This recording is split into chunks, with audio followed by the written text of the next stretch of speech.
Hello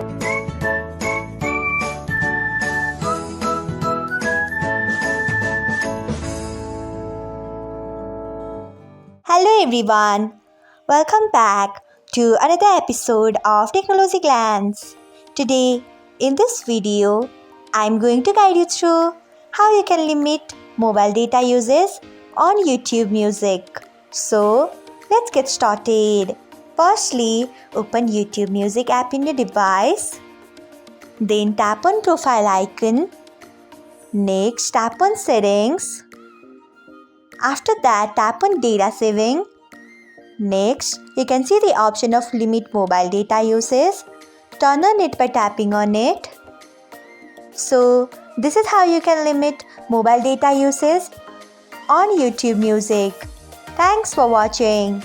If you found this guide helpful, we would love it if you hit the thumbs up button below.